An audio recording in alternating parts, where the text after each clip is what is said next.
Morgoth, once known as Melkor, was not only the first Dark Lord, but also the most powerful being to ever exist in Arda, outside of Eru Ilúvatar himself. In the beginning, Melkor was counted among the Valar, the mightiest of the Ainur, beings created by Eru to shape and guide the world. Gifted with unmatched power and knowledge, Melkor had a unique curiosity and a burning ambition that set him apart from his peers. He sought to understand the flame imperishable, the source of all creation, but his pride led him astray. When he could not possess it, he turned to defiance and sought to bend the world to his will instead of shaping it in harmony with the designs of Eru. Melkor's rebellion began subtly, sowing discord among the Ainur during the great music of the Ainur, a celestial symphony that shaped the world of Ea. As the music unfolded, Melkor introduced his own themes, dissonant and jarring, seeking to dominate the harmony with his own vision. Though Eru ultimately wove Melkor's discord into the greater design, this moment marked the beginning of his descent into darkness. When the Ainur descended into Arda to bring their music into reality, Melkor's lust for power grew, and he began to covet the dominion of the entire world. Upon entering Arda, Melkor claimed it as his own and sought to dominate its shaping. This act set him against the other Valar, who sought to create beauty and balance in the new world. Melkor's ambition, however, demanded not partnership, but total control. His jealousy and anger toward the other Valar, especially Tulkas, who often thwarted his schemes, fueled his desire to build a stronghold where his power could grow unchecked. This led to the construction of Utumno, the first of his great fortresses. In the far north of Middle-earth, hidden beneath the ice and rock, Melkor began constructing Utumno. Unlike the beautiful and harmonious works of the other Valar, Utumno was a place of corruption and malice. It was not simply a fortress, but a reflection of Melkor's twisted desires. The walls of Utumno were vast and dark, hewn from stone and shaped with a cunning mind. Its labyrinthine passages extended deep into the earth, forming a vast underground network that was as much a prison as it was a stronghold. Utumno was designed to be impenetrable, hidden from the eyes of the Valar, and capable of housing vast armies and treasures. In its cold depths, Melkor set to work on his ultimate goal, the perversion of Eru's creation. From this dark stronghold, he sought to corrupt the creatures of Arda, twisting them into forms that served his will. The orcs are perhaps the most infamous example of his dark handiwork, though they were far from the only horrors to emerge from Utumno's depths. Melkor's fortress became a beacon of darkness, attracting creatures of all kinds who sought power or refuge from the light of the Valar. Balrogs, beings of fire and shadow, gathered in Utumno, drawn to Melkor's power and malice. These corrupted Maiar became his most fearsome servants, second only to Sauron, who would later emerge as his lieutenant. Utumno's cold halls also became a breeding ground for monstrous experiments. Wolves, trolls, and other dark creatures were created or twisted here, spreading fear and destruction throughout Middle-earth. Utumno was more than just a physical fortress. It was a source of spiritual corruption that spread throughout the world. The very land around it became poisoned, a desolate wasteland where nothing grew.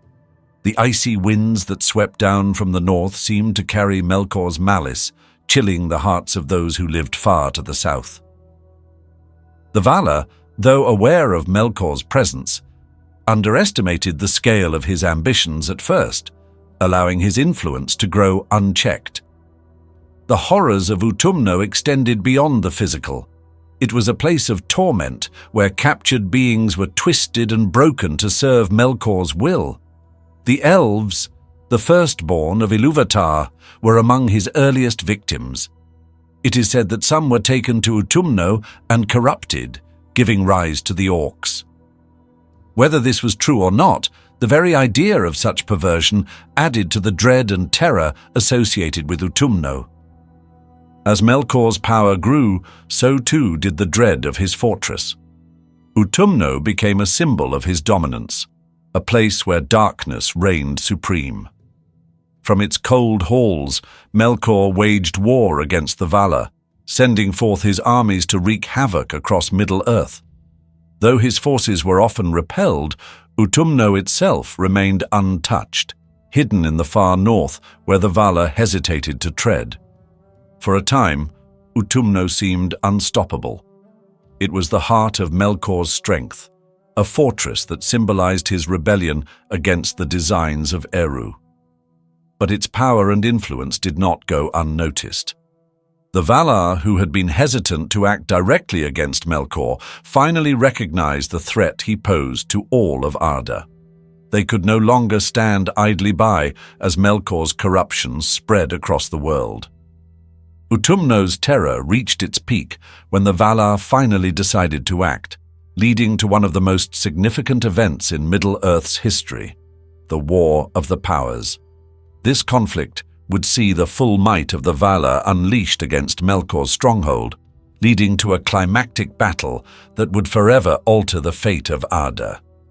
Yet, even in defeat, Utumno's legacy would endure, a dark shadow that shaped the world long after its fall. The rise of Utumno was a testament to Melkor's cunning and power, but it also revealed his greatest weakness, his inability to create, only to corrupt and destroy. Utumno was a fortress built on fear and domination, a place where darkness was given form. It was the first great manifestation of Melkor's rebellion, but it was far from the last. Even after its fall, its echoes would be felt in the rise of Angband, where Melkor would rebuild his power and continue his war against the light. The Valar could no longer ignore the growing threat of Melkor. His corruption was spreading unchecked, poisoning Middle-earth and sowing chaos among its inhabitants. The Valar had initially hesitated to intervene, believing that Melkor's influence could be mitigated without direct confrontation. But as his power grew, it became clear that he had no intention of ceasing his dominion over Arda. Utumno, his fortress of darkness, was the heart of this spreading corruption. From its depths came armies of twisted creatures and a growing sense of despair that tainted the land itself. The Valar knew that if they did not act decisively, Melkor's dominion would consume the world. The War of the Powers was unlike anything Middle-earth had seen before. The full might of the Valar was unleashed, a force of divine power and radiant light descending upon the darkness of Utumno. Tulkas, the strongest and most fearsome warrior of the Valar, led the charge. His laughter, a weapon of courage and defiance, echoed across the battlefield as he confronted the dread of Melkor's forces. Behind him marched the other Valar, each wielding their own unique powers to challenge the overwhelming evil emanating from Utumno. Melkor's forces met the Valar in battle, and the clash was cataclysmic. Orcs, Balrogs, and other creatures of darkness poured out from Utumno's gates, fighting with reckless ferocity. The land trembled under the weight of their conflict, and the skies above darkened with storms summoned by the sheer force of their power. Yet the might of the Valar was unstoppable. Their light cut through the shadows, driving Melkor's minions back into the fortress. The siege of Utumno was long and grueling. Its vast network of tunnels and chambers hidden deep beneath the earth made it difficult for the Valar to fully penetrate the fortress. But they pressed on, their divine strength overcoming every barrier. Tulkas himself confronted Melkor, and the two engaged in a battle of unimaginable intensity. Though Melkor had once been the mightiest of the Valar, his power was diminished by his corruption and arrogance. Tulkas overpowered him, bringing him to his knees and chaining him with the unbreakable bonds of Angainor. With Melkor defeated, the Valar turned their attention to the fortress itself. Utumno was razed to the ground, its dark halls and chambers sealed beneath the earth. The destruction of Utumno marked a turning point in the history of Middle-earth. It was a victory for the forces of light, a moment of hope in a world that had been gripped by fear and despair. Yet even in defeat, Melkor's influence lingered. The scars left by his corruption could not be easily erased, and the memory of Utumno would haunt the world for ages to come.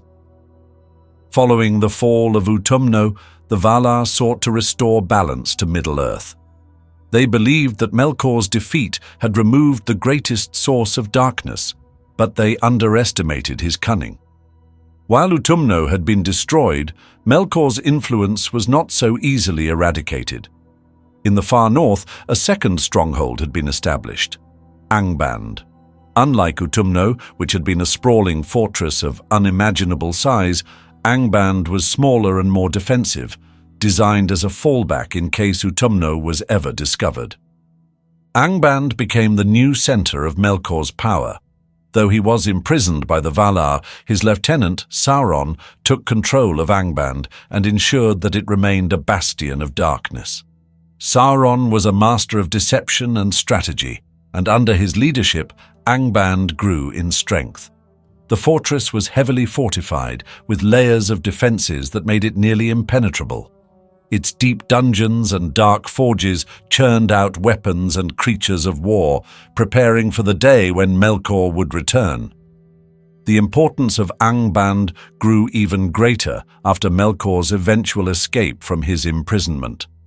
Freed from the chains of Angainor, he returned to Middle-earth with vengeance in his heart.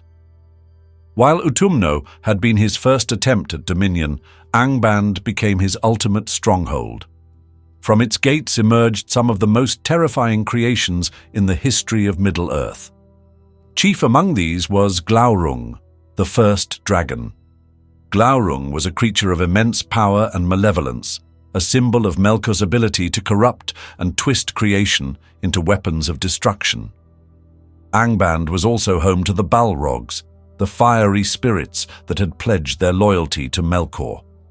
These beings, once Maya like Sauron, were transformed into creatures of shadow and flame, their loyalty cemented by their shared corruption. They became the enforcers of Melkor's will, spreading terror and destruction wherever they went. With Glaurung, the Balrogs, and countless other minions, Angband became a fortress that rivaled even Utumno in its dread and power. The rise of Angband marked a new era of darkness in Middle-earth. Though it lacked the sprawling complexity of Utumno, its strategic position and powerful defenders made it a nearly indomitable stronghold.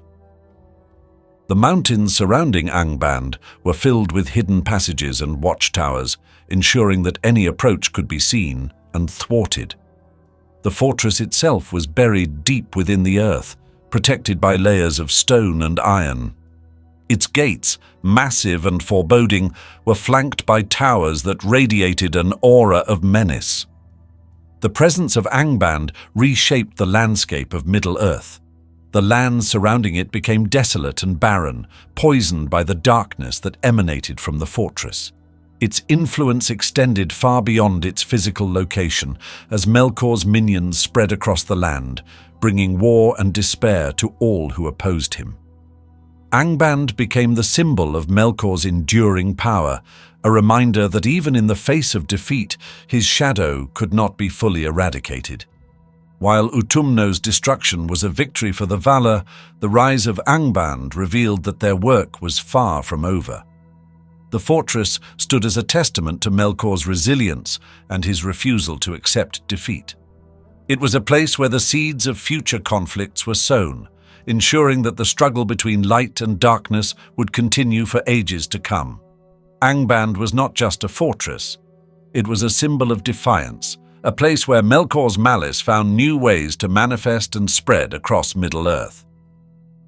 The siege of Angband was one of the most significant and prolonged conflicts in the history of Middle-earth, a desperate attempt by the elves and their allies to contain the overwhelming power of Morgoth.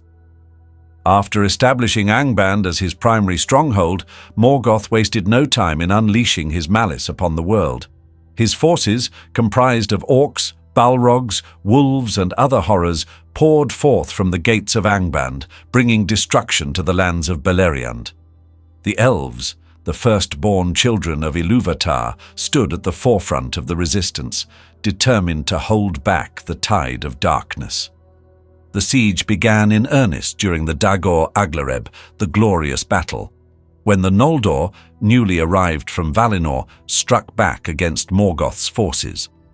The Noldor were led by great leaders like Fingolfin, Maedhros and Fingon, whose bravery and skill turned the tide against Morgoth's advancing armies. Their counteroffensive was swift and decisive, driving Morgoth's forces back into Angband and establishing a perimeter around the fortress. The elves constructed strongholds and watchtowers across Beleriand, maintaining constant vigilance over Morgoth's movements. For centuries, Angband was effectively besieged, its gates shut, and its armies held in check. But this was no ordinary siege.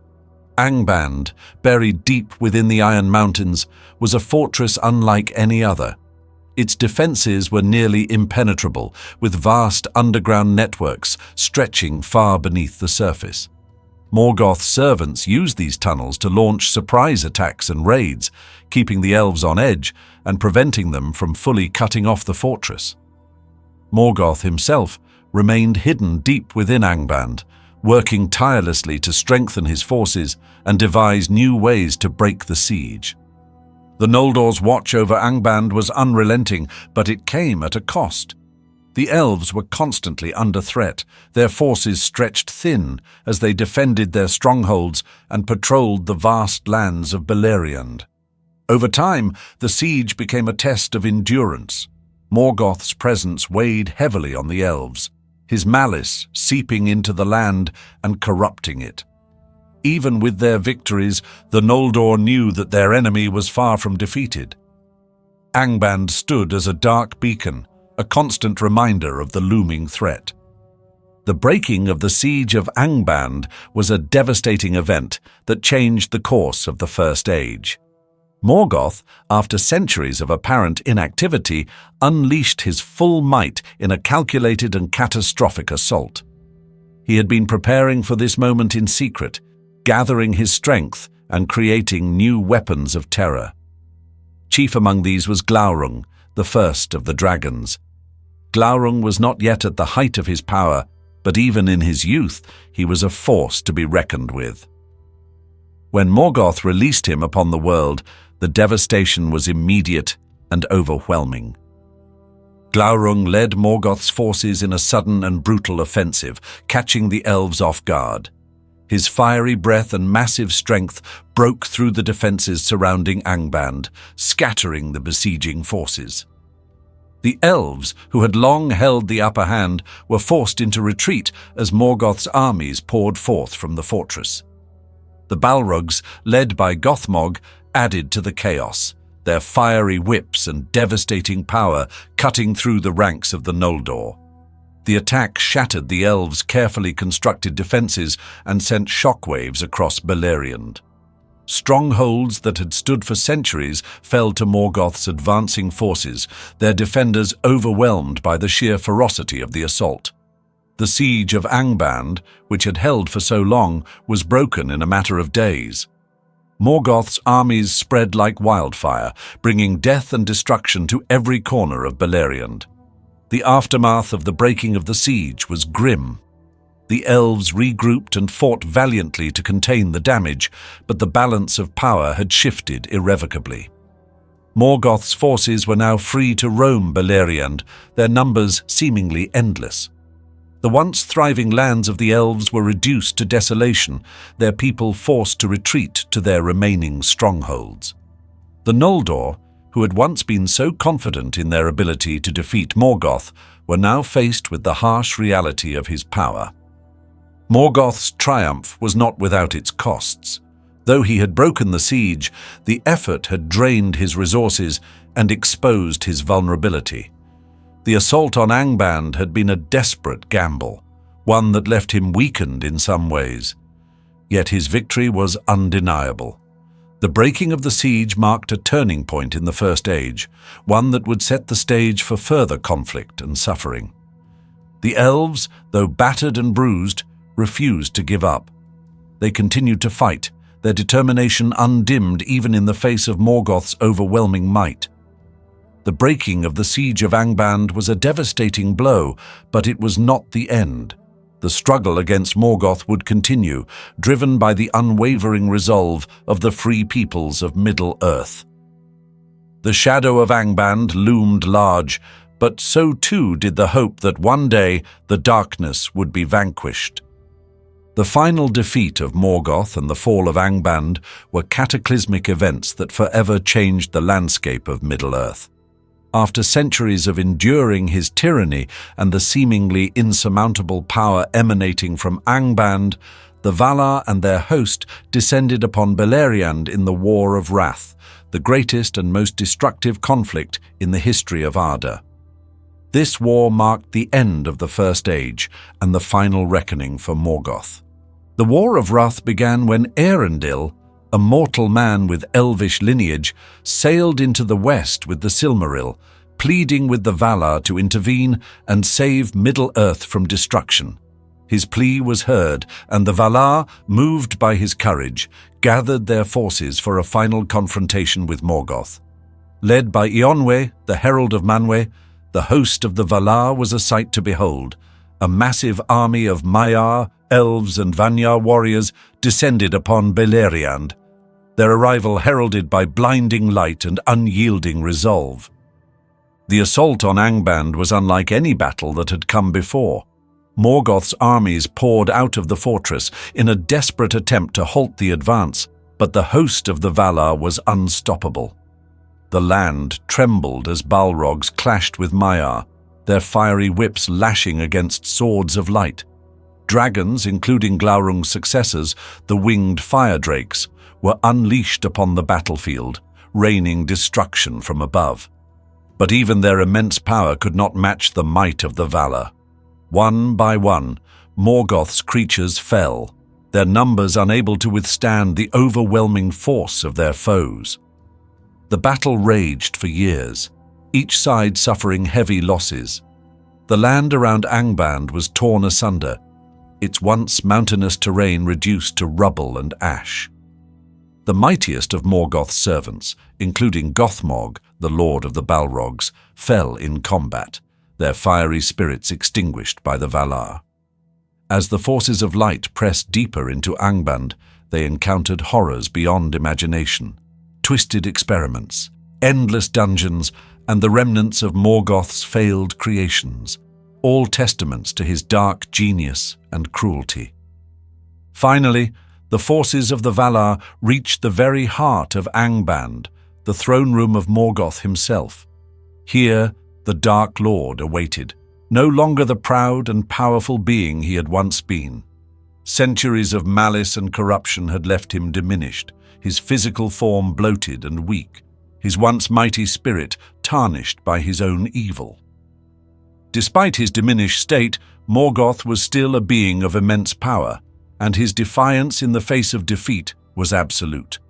But even Morgoth could not withstand the wrath of the Valar.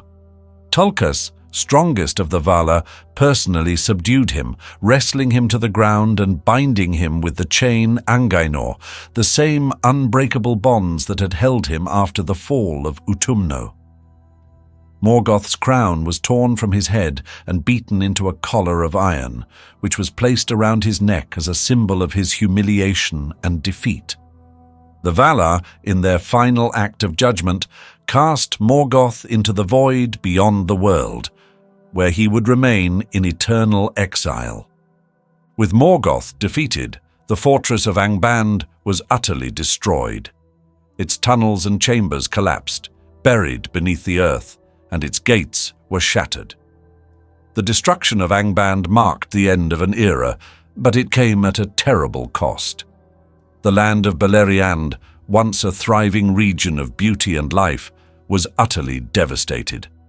Much of it sank beneath the sea in the cataclysmic aftermath of the war, leaving only a few remnants above the waves.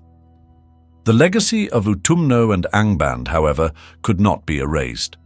Though Morgoth was banished, the darkness he had sown continued to linger in Middle-earth. His corruption had left deep scars on the world, and his creations, from orcs to dragons, remained a constant threat. The Balrogs, though largely destroyed, still lurked in the deep places of the world, waiting for the time when they might rise again. Most notably, Sauron, Morgoth's most cunning lieutenant, survived the War of Wrath and fled into hiding.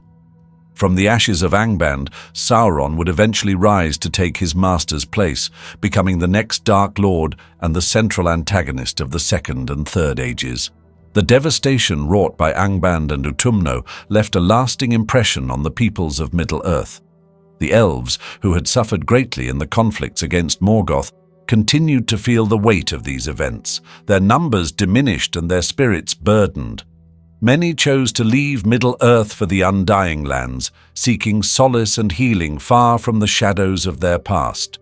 The remaining elves took on the role of guardians, protecting the lands from the remnants of Morgoth's influence. The men of Middle-earth, particularly the Edain who had allied with the Valar, were forever changed by the War of Wrath. Their bravery and sacrifice were rewarded with the gift of Numenor, a mighty island kingdom granted to them by the Valar. However, the memory of Morgoth's terror would shape their history, influencing their legends, fears, and ambitions for generations to come. The fall of Utumno and Angband also served as a grim reminder of the cyclical nature of evil in Tolkien's world. Though Morgoth was defeated, his shadow endured, manifesting in the hearts of those who sought power and dominion.